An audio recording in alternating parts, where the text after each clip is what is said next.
Hey everybody, how's it going? I've got Blackberry here in my lap, and I wanted to read you a story. This is kind of depressing because I think I'm going to come at it from a different perspective than a lot of my viewers will. But yeah, let me know what you think. So this article says a New York landlord is accused of kidnapping their tenants to evict them. A New York landlord is out on bail after being arrested and accused of kidnapping tenants from his property and dumping them in a cemetery 30 miles away. The two tenants accused landlord Sean Douglas of kidnapping them while armed from their home at his property in the South End neighborhood of Albany. In the police report, the two accusers say they were abducted, restrained with zip ties, and covered with pillowcases. They then claim Douglas dumped them off in a rural cemetery in the town of Ghent. One person was able to free themselves from the restraints to seek help at a nearby house. He's lucky they came out alive. They could have froze to death out there, says Albany County Sheriff Craig Apple. What's the plan there? I mean, my idea is if I'm a landlord and I know my tenants can recognize me and they can point me out in a lineup, and I leave them in a cemetery 30 miles away for dead, I don't know, probably not lucky if they came out of it alive, because I imagine the guy's intention was to kill his tenants. Otherwise, I don't know what else you're looking to do there, because if they're not dead, they're going to come back, they're going to drive there, they're going to say, look at what this guy did, and you're going to go to prison for life. Douglas was reportedly frustrated he couldn't evict the victims from his property because of a statewide ban on evictions caused by the pandemic. Apple said despite frustrations from landlords, there's a legal system in place. My advice to both parties is to be patient. You have to be tolerant. There is a process. I didn't invent it, so don't call down the sheriff's office screaming and yelling like everybody has for the past 12 months, Apple said. You can tell that he's not exactly happy with the fact that people think that this is his decision. The ban on evictions in New York expires May 1st. As landlords wait for their day in court, eviction requests continue to grow. Meanwhile, the sheriff's hands remain tied. We know right now we have upwards of 100 eviction requests, and we know there's hundreds basically in the filing ready to go at city court, town court, Apple said. All right. So this is obviously insane. So you have a landlord that is at the point where he wants to evict a tenant. I'm going to guess that this has something to do with non-payment, and he's not able to evict the tenant. And as a result of not being able to evict the tenant, he figures, okay, I am going to kidnap them at gunpoint, zip tie them, take them to a cemetery 30 miles away while it's about 20, 25 degrees outside, and I'm going to leave them there for dead. That's not the way you deal with things as a landlord, and like that's insane. What is your game plan there? What do you think is going to happen? If they're alive, they're going to go right back there, call 911 and say my landlord kidnapped me and brought me here, and they're going to spot you. This doesn't make any sense. And the thing that where I come from with this, my perspective on this, is that more and more people seem to be making decisions that seem to stem from a general societal breakdown. This makes no sense. So you have someone that at some point in their life was responsible enough to be able to own a property and rent out that property, who now thinks it's a good idea to kidnap their tenants at gunpoint and leave them in a cemetery and think that, oh yeah, nothing's going to go wrong. I'm just going to find another tenant. This is more and more the stuff that I've been noticing over the past year. You know, like we have people that are, 7 or 8 million new people that are thinking about YOLOing their life savings off into meme stocks because they want to, taking risks that they otherwise wouldn't to try and make some, just a small chance of being able to make themselves some money or get back at hedge funds and destroy the system. You have people raiding the Capitol. We've had contentious elections before, but now people are raiding the Capitol. You have people protesting, and I was around for the George Zimmerman stuff, for the Eric Garner stuff, for the Michael Brown stuff. I lived here throughout all that. I saw what the protests looked like, and then I saw what they looked like the summer of 2020. Considerable difference. You have a lot of things that have been happening over the past year that where things just seem to be getting crazier and crazier and more out of control, and it really kind of lets me know how much I should appreciate having a civilized society and like the tightrope that we walk on, because it's so easy to look back throughout the ages and say, those people were the savages back then, but we are the consummate professionals and civilized people, and button the top button on your polo shirt that you actually can't even do because you haven't done it in so long and the buttonhole hasn't been worn. Come on. All right, can't do that anyway. it really helps you to appreciate what we have, or I should say had. You know, one of the things that I mentioned in the last video that I did on the whole gambling thing is how when people become isolated, they start to make stupider decisions. And, you know, as I said in that video, if someone goes from 17K to 55K to 90K back to 55K, you can't complain to anybody. Because day traders don't turn 17K into 55K. Day traders turn 17K into 2K. So he can't complain to anybody. He's going to be isolated, and that's how he's going to wind up turning that 55K into 2K.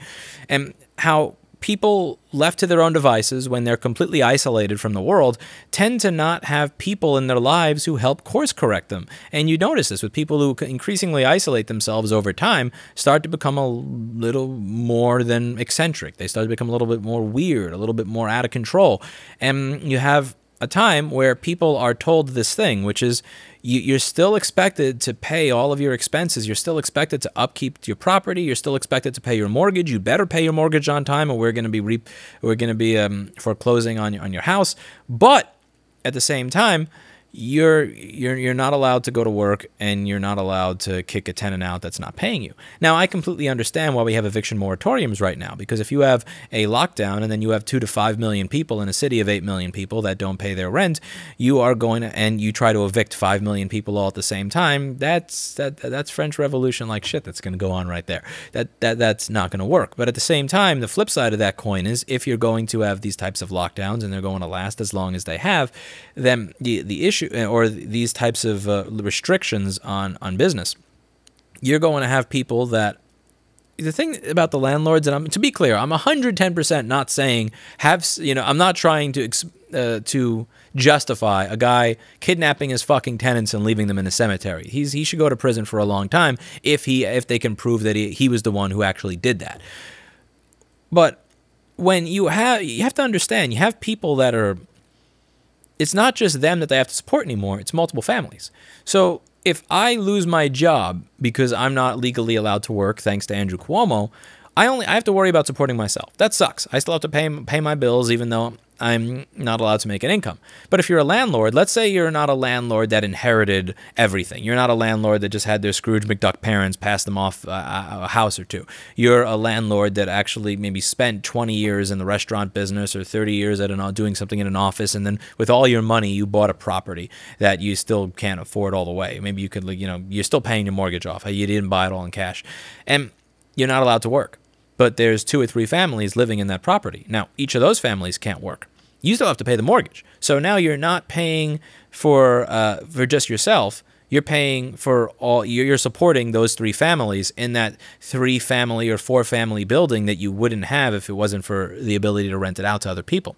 So you're now, not only do you have no income, but you also have to support 3 or 4 people, or 3 or 4 other people other than yourself with your no income. And that type of stuff is going to be the type of stuff that drives people to the type of insanity when you combine it with the fact that they're not socializing as much as they used to during these times to do stupid-ass shit like kidnap their tenants, zip tie them up, and drag them off into a field. And the decisions that I see people making over the past 8 to 10 months are more so the types of decisions that I expect to see people make if they're completely isolated, backed into a corner, think that there's no way out, and just absolutely lose their minds. Because when they say, well, he was lucky that they're still alive, the fact that they're still alive shows me that he's not thinking. To be clear, this is not a suggestion at all. But if let's just take the hypothetical world of me being in this situation. Either A, I wait it out, or if I'm going to go full crazy and kidnap my tenant and send them away, I'd probably make sure that they couldn't come back. Like,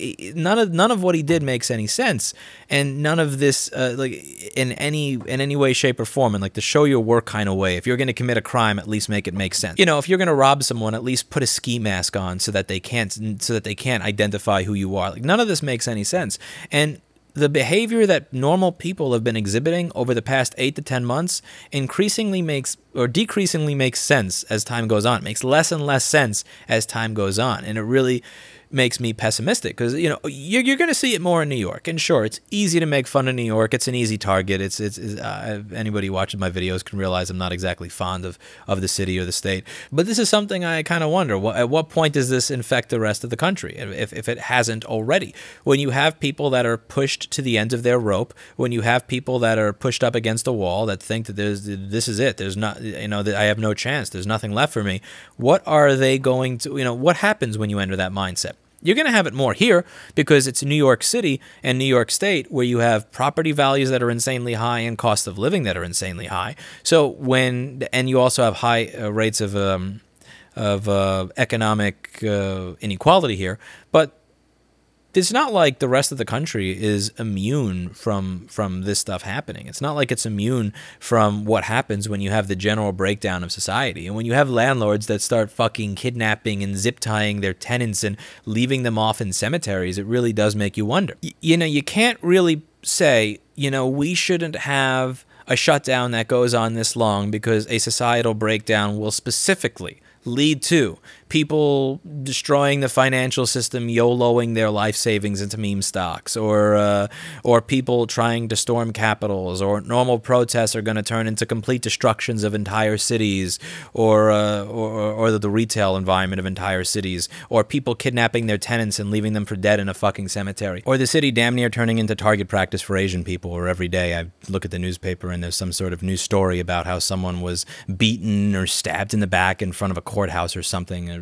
Crazy shit. Obviously, you can't take people and kidnap them and tie them up and leave them for fucking dead and below freezing weather in a cemetery. That's wrong. But you have this thing where you're not allowed to go to work. You're not allowed to make money. You need to continue paying for not only yourself, but you need to be able to keep paying the bills for other people. So you have a place that not just for you, maybe you have a 2 or 3 or a 4 family building that has 2 or 3 or 4 families in it, and now you need to pay that all on your own with no money. Like, honestly, I'm surprised that we weren't reading about stories like this over 6 months ago. At some point, people are going to crack in this type of environment, and I'm surprised that it took this long for it to happen. You can't really point that out, but what you can point out, and I think the lesson to be learned from this, is you will be able to at least balance instead of it being people's health versus money, people's health or deaths versus greed, there'll be a little bit more balancing there, which is people's health versus what happens when you have the complete breakdown of society and civilization, and normal, average, everyday people that you used to speak to on a regular basis, you shake the hands of, talk to in the morning, wave to as your neighbor, jump their car, when it doesn't start, have a conversation every day, turn out to become complete insane lunatics as society breaks down in the ways that it has. Because more and more people that were seemingly totally normal people a year and a half or 2 years ago are slowly starting to lose their mind in this way. And that's what I see more and more of as I read the news. The more I read the news, the more it's not like one specific thing. It's just this greater overall general societal breakdown that appears to be going on, and it's not limited to New York. Again, you'll see a lot of it in New York because there's a lot of crazy shit in New York on a regular basis. There's a lot of economic inequality in New York, and the cost of living in New York is insane. Stress is going to be at its all-time high here, and if stress is at its all-time high here, then so is the insanity going to be at its all-time high here. But I mean, it really does kind of make me wonder, like, where is there to go to where you don't have this stuff? Will there be a point within 3 months or 6 months or 9 months or 15 months when all the economic fallout finally occurs, when the stock market bubble finally crashes, when the bill comes due for all these people who have had moratoriums on foreclosures or evictions and all that, when all of that comes to an end? Where will be the safe place to hide? I'm not optimistic at all for the rest of the year. And one of the things about being a pessimist is that when you're proven wrong as a pessimist, it's actually a good thing because the world is better than you thought it was. But I don't particularly have a solution to any of this. In some of my right to repair videos that I do, or some of the videos I've done where I've testified before the Senate or an assembly or anything like that, people have said, you should run for office. And one of the, besides the fact that I'm not a great human being and that I would most certainly make a horrible politician, is being a politician means you have to have solutions to stuff like this. You have to have actual fixes to stuff like this. There are ways that you could prevent before the disaster. You could be more prepared. But once the disaster has already occurred, I have no idea how you fix any of this. And if anybody has any idea in the comments down below, or do let me know. But I don't see the fix for this. I see more and more of this kind of powder keg stuff where normal, average, everyday people are doing things that they otherwise would not have done, that would have done in their wildest dreams even just 1.5 or 2 years ago.